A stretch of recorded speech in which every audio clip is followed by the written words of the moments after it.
Hello. Hey, Kyle, you have updates for us. Yeah, I can take exit criteria too for Matt. Awesome.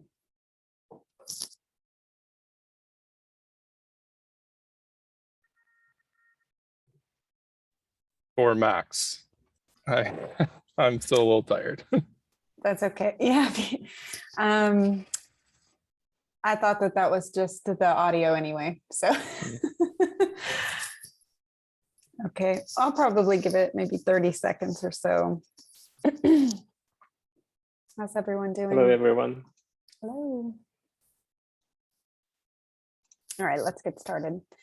Welcome to the Maintainership Working Group for May 18th. This agenda is a little bit light right now, but I bet it will get a little longer as discussions start. And so changes since last time. Kyle, you can go ahead and verbalize for Max. Oh, here's Max. Yeah. You can still go ahead though. This is really your update. Okay. So IP had added capacity data into the roulette workload dashboard. So with that, you can see by role, by like reviewer, maintainer, for like backend, front end, database, what the available capacity for reviewers and maintainers are. And you can see that over time. We also late last week got that data loaded into Sisense, and I started a simple dashboard charting the availability rate, the reduced capacity rate, and the like the rate of total capacity that's on PTO as well. I'll work with Max to expand that out. I think this tells us our capacity. We still don't have great data into the demand of review requests by project and type. We may be able to do something clever in Sisense with the danger comment and parse out to see how many MRs have different review requests in lieu of, I'm working with the EP team to try to log that somewhere else, but maybe we can get something done before that point in time. So some progress was made. We have more visibility today than we did, I think, last week, which is great. And I'll look to continue the trend with Max over the next week. I know there's a lot of rapid actions across development right now, so we'll do what we can. Like things are calming down on that front. Well, from my perspective anyway. Yeah, that's really, really awesome. I had a quick look at the Sisense dashboard. I'm happy to like tinker with that if you're short on time, but I haven't got write access to it. I do have an editor account in Sisense, but not to that dashboard. Oh, okay. Yeah, I'll take a look real quick. Because I thought I turned editor access on, and we'll figure that out outside the meeting. Thanks for letting me know.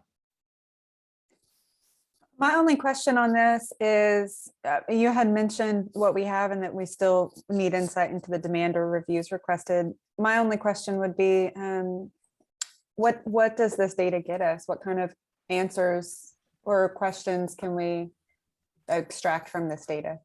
Yes. Yeah, I think it matches what's in the workload dashboard, but really seeing how many maintainers are available and seeing that between 50 and 60% for across all reviewer and maintainer roles.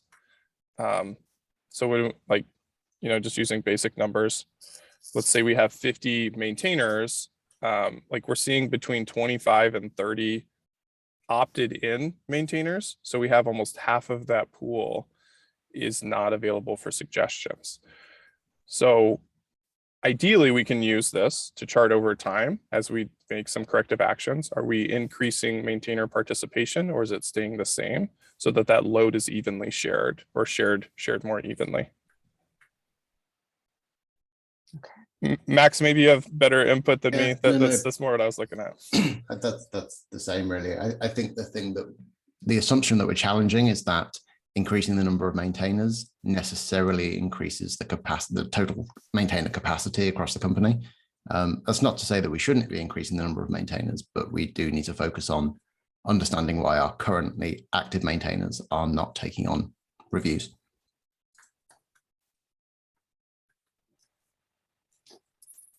And then on that, Kyle, do we have data in terms of, let me go back to IP's dashboard. Like, what is the average? You know, I know that Natalia has an issue in terms of like, what is overwhelmed? What does overwhelmed mean? Is there data related to like, what are maintainers on average doing for reviews, so that maybe we can infer like, you know, this is the ideal target kind of thing? Yeah, I think that's available in the Roulette dashboard. It's not available in SciSense today. Okay. So you can start to see how many assignment events or review events are done per person.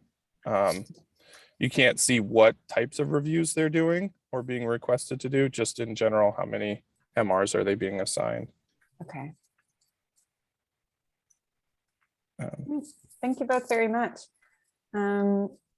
Let's skip Steve. He has no updates on the communication plan. There's not a lot to communicate right now, although the dashboard is incredibly useful.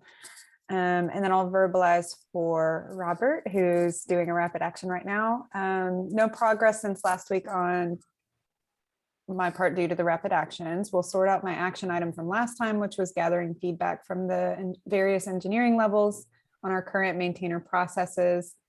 Feel free to tag him on anything related to this exit criteria, because he'll hopefully be done with the most part of the rapid action today. And he'll also be away next week.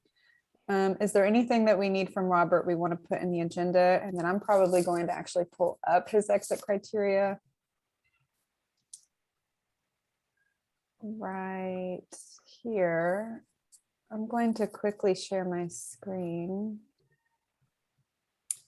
We have this issue board for the working group, and a lot of these issues that are unassigned or not being worked on are actually part of Robert's exit criteria. So if you all could take a look and see if you would like to assign yourself one of these issues and start moving it through the workflow, I think that would help.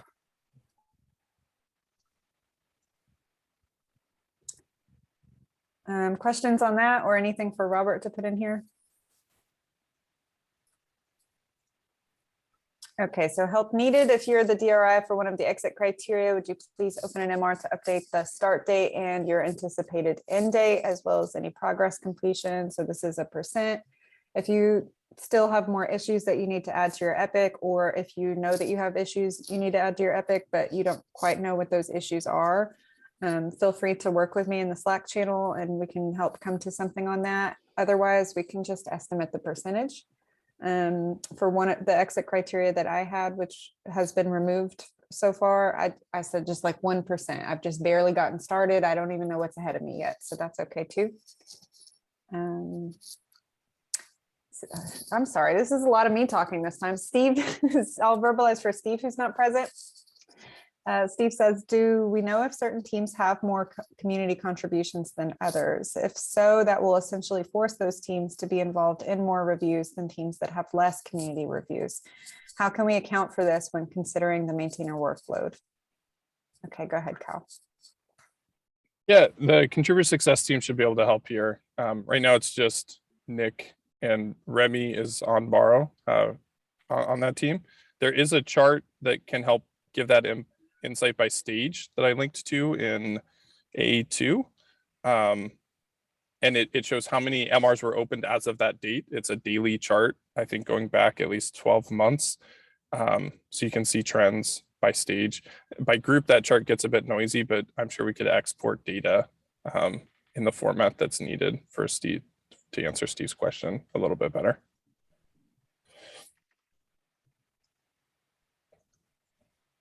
But I agree with his like hypothesis there. Like this is review load that's harder to account for than internal reviews. So do we have representatives from Verify? Because this chart has Verify way higher than the others. I feel like they definitely need more help than maybe some other stages. I think a lot of the Verify MRs, and this is kind of anecdata rather than anything solid, appear to be version bumps of dependencies. So they, from what I've seen, can be quite small.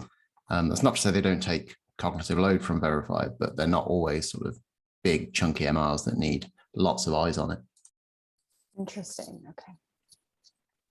There are also a lot of like stale runner, like years old runner MRs that are in that group of verify MRs that are adding new features that may not be desired. And I think there's just a large backlog that Elliot Rushton, for example, kind of is aware of, but it's hard to work through with the team.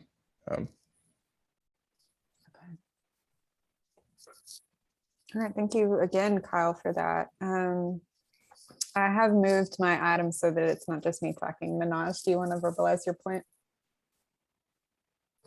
I was going to ask about a missing piece that we would require to get the roulette thing ready. So there's one API endpoint that appears to be not supported by the in the API docs.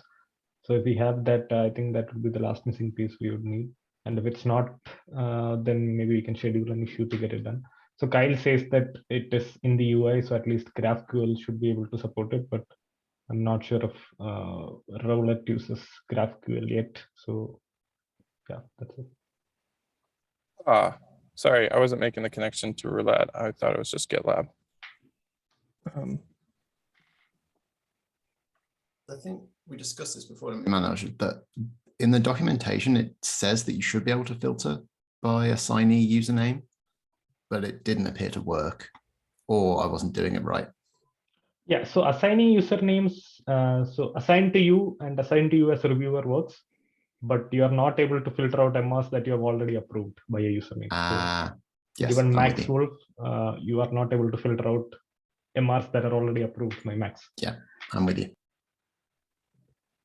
In the GitLab API? Yep. This should be the approved by, right? There should be an approved by attribute. Yeah, approved by username, but it appears to be not supported, at least via the API. Or at least it's not in the docs. I couldn't find it. I think that might be it because I think it is supported. And so maybe we can follow up with the code review team. We have someone on the call from that team. Yeah.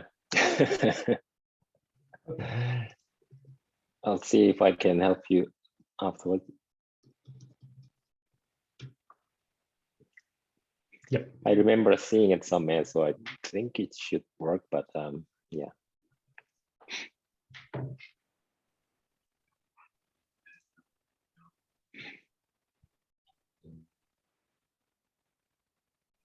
Okay, I'll just add an action item for you, David, on that point, and you want to take the next point, point C? Point C, yeah, that's my question. Sorry, I missed the last meeting, and also I see that there are a couple other meetings before then. So for me, it's just for my benefit because I just joined. Like, have we discussed anything about specifying code review workload for engineers, like as we do for deliverables? Like, I'm not sure whether that's same for other teams, but at least for our team, we have 10 weight using as a guide for adding deliverables within the release. But I'm just wondering whether we thought about adding something like that for reviews, so actually making it more, making something that everyone is sort of aiming to get at, as opposed to this is currently, I feel like it's a tacked on job that it's not really like you don't have to do it kind of thing, as opposed to deliverable count. You sort of like try to push it. So I'm wondering whether we had any discussion around that. I've been wondering the same, and I'd be curious, I guess something Michelle might be able to find for us is if we were to take productivity stats of engineers who are and aren't maintainers, is there a general trend already that maintainers generally just get a bit less done in terms of feature development than non-maintainers? Because it wouldn't surprise me. Yeah, I mean, like that's the next point I made in there as well, that that's a different thing, I suppose. But the main thing was that I think I saw another comment in one of the issues in the other one that says that some people like to review more and some people want to focus on the actual deliverables and stuff like that. So if people take on more review tasks, I think personally, we should lower their expectation to deliverables. Obviously, they spend more time in reviewing. If you think they are equal weight in terms of the what you call the significance of the contribution that engineers make, I think we need to be able to sort of move things around based on their preference or their desire or something like that. So maybe some people drop maintainership because they feel too overwhelmed by doing reviews properly and doing the deliverables at the same time. So just a thought, maybe we should explore that area. So I'm understanding this question to be kind of a two-parter. Number one, have we thought about what the guidance is in terms of your reviews? And number two, have we thought about reducing or increasing your capacity to do reviews, right? So for the first one, there's an issue around like, what is the guidance? And I think that that might be Natalia's issue under exit criteria 2, develop metrics. We don't know what the guidance is unless we have the data. But the second point is around capacity. And I'm glad you brought that up because I think Christopher has an action item I didn't follow up on from the past to speak with David DeSanto about reducing capacity for, number one, this maintainership initiative push sort of thing. But there should also be an issue, David, if you want to create one, there should also be an issue for, do we need to consider that? That's an open question. One thing that you had mentioned was according to preference. And so if I'm an engineer and I prefer to do reviews more than I prefer to do, like, for example, deliverables, should we be flexible on that? To answer your second question in terms of what triggered this working group, there are a lot of complaints from existing maintainers and a lot of maintainers who have, they're now ex-maintainers because they can't keep up with this demand and it's not balanced. And so if I want to review less and work on deliverables more, but for example, Manoj, this now puts him in a situation where he has to review more because I'm reviewing less. That's where we get into the situation we are today. So one of the meetings that we had a few weeks ago was around, our maintainer ratio looks really good in the handbook, but in practice, you see people who are reviewing way more MRs than other people, or the do not disturb status is kind of a question mark and things like that. Yeah, I guess that's around like saying if for a maintainer, obviously, if you're taking on a role of maintainer, then I would think that you will be spending more time reviewing. So it seems to make sense for them to focus on more review side by virtue of being a maintainer. But at the moment, it's sort of like up to the engineer to work it out, and we don't really cater for that as far as I know. So that's why maybe many people feeling pressured to do both. And they feel like, and also I feel like sometimes that my deliverables are sort of not getting done and focus on the reviews and stuff like that. It's always too much of a juggle. So I'm just trying to think whether there's anything that we can make it easy for those who choose to be a maintainer.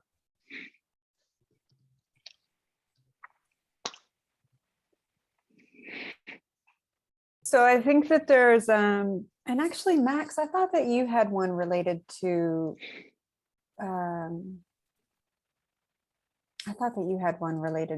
like what the guidance is or ideal ratio would be, but I might be mistaken.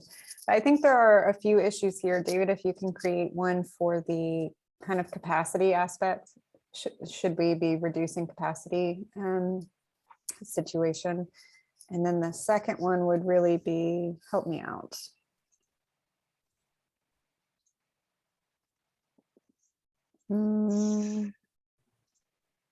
I'll have to go back and probably watch the recording because I just lost my thought on that. But I think there was a second issue here that we should maybe dig into. Oh, Max, you had mentioned the workload for maintainers, if they're actually less productive. I think that would be a good issue too to look into. I think so. And we've got the data now. So I think we can probably figure that out. Yeah. Is there any other feedback, questions, anything to add to this one? I just had a comment. It's more about reviewers rather than maintainers. So to give some context, I am from distribution team where we are not using the reviewer roulette for MR review process. We rather have a list of MRs that have a workflow ready for review label. It is color coded based on whether it has breached the 2-day SLO or if it is going to breach it soon. So something similar to what support does with tickets. We are doing that with MRs. This is mostly because one, as far as distribution is concerned, merge requests can come from two broader categories, one within the team, two outside the team. But how it is different is that outside the team can mean other teams from GitLab. This is a bit more different than Rails development or the usual backend development or any other components, because most of the changes that Rails backend has will automatically have some change in Omnibus GitLab or charts. So any change in the Rails backend can translate to more work for the reviewers and maintainers in these teams. So essentially, we wanted to give the first reviewers, the people who are not yet maintainers but want to be a maintainer, we wanted to give them sort of agency to pick on stuff that they wanted to focus on instead of getting assigned to random merge requests from random projects in random portions of the code base. So the three projects that distribution takes care of are entirely different in the sense of technology stack or how stuff works. So we wanted to give that agency to reviewers so that they could pick up stuff based on their preference and based on their pace. They can move to the maintainership, like they can travel the maintainership path in a pace that they feel okay with. And they can choose to focus on one area for a particular time, pick up reviews from that area, make sure they are experiencing that, move on to the next one. So they have that choice.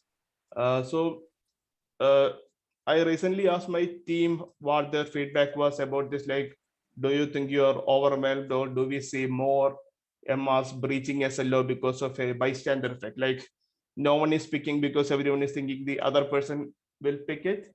But the general feedback was the team still like this idea of having this agency to pick what they get to review rather than being assigned random stuff to review. So they kind of can do this at a comfortable pace. So I don't think this makes sense for the Rails backend project because it is a huge project with huge number of changes coming in. But when we are dealing with the maintainership process, what are our plans for doing this for projects that doesn't use reviewer roulette? Distribution doesn't. I think GitLab pages doesn't. I'm not sure, but I heard somewhere Gitly is also thinking of dropping the reviewer roulette in favor of something else. So if we are moving forward with the standardization, are we thinking of making reviewer roulette a standard thing used across company, or should we be thinking about alternative setups that teams that fall outside our regular development process takes? So how it relates to the topic we were discussing it, I think this gave the first level reviewers more of a confidence to work on stuff and get to maintainership, like thinking it as I can do it at my own pace rather than I will be overwhelmed if I start, like if I mark myself as a reviewer, bam, I will be getting review requests all of a sudden and I won't be able to do any work. Rather than that, they can, like, I now have the opportunity to do it at my own pace. so they feel a bit more confident towards walking this path, like being a reviewer, being a maintainer, because they have that agency. So I just wanted to give that context on there are teams outside this flow that kind of does things differently, which seems to be working, which might or might not work for bigger projects like Rails app, but it can work for other relatively smaller projects, say GitLab, say Workhorse. So I just wanted to see what suggestions or feedback any of you had about that.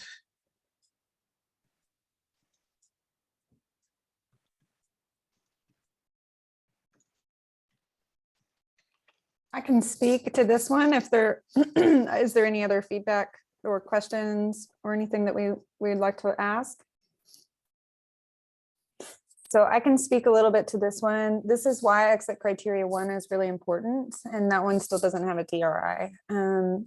Exit criteria 1 is number 1 for in Sisense. When we calculate the maintainer ratio, we're excluding a lot of projects, and should we be?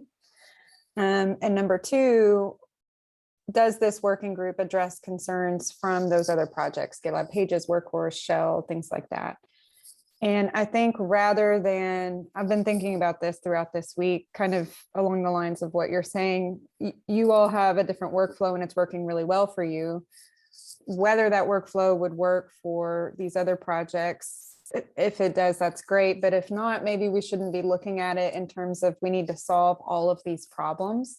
Maybe we should just take a step back and understand what demand is Omnibus going to have today. What demand do you have today? Sounds like you're all doing a really good job handling that demand. What does that demand look like next year?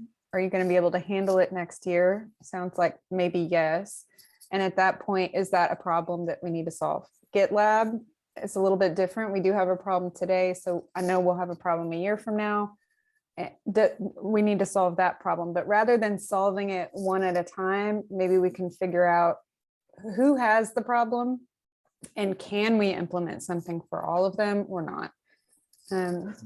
Because otherwise, I think what I have learned throughout this process is we do have a lot of, you mentioned charts, Omnibus, we've also got GitLab UI, we've got technical doc repos. There's so many repositories that we're maintaining, the analyzer groups. And not all of them have problems or are seeing issues. And so it's become difficult, if that makes sense. Just on that, I'm just wondering, I think you mentioned a couple times before that people were complaining, but like, I'm just wondering about, like, because I wasn't the one that, aware of how this working group started. That's sort of like my next question but was it from main GitLab report, like people were complaining that they have too many reviews that they have to do? Or is it like the project is not getting reviewed, that people are waiting for too long? Which side is it? Just to get an idea of whether the reviewer side or the author side. I would say the reviewer side.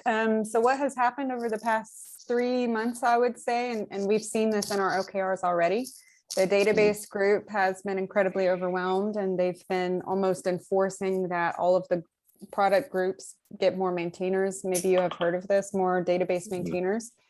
At the same time as that, Workhorse and Shell are, I think they have like 1 or 2 maintainers total. And so when an incident happens, they're not able to merge any of the work or these rapid actions and things like that. And then at the same time as that, our GitLab maintainers were also complaining, and some of them have become ex-maintainers. So all of these things are happening at the same time that point to we do have a broader problem we need to solve. Yep. Do we have that list somewhere? Of that what all the project that, those projects that are currently struggling. We're trying to identify what all those projects are and exit criteria 1, if you want to go check that epic out. Okay.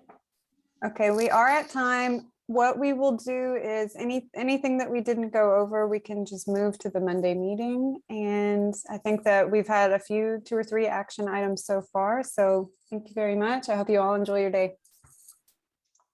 Thank you. Bye-bye.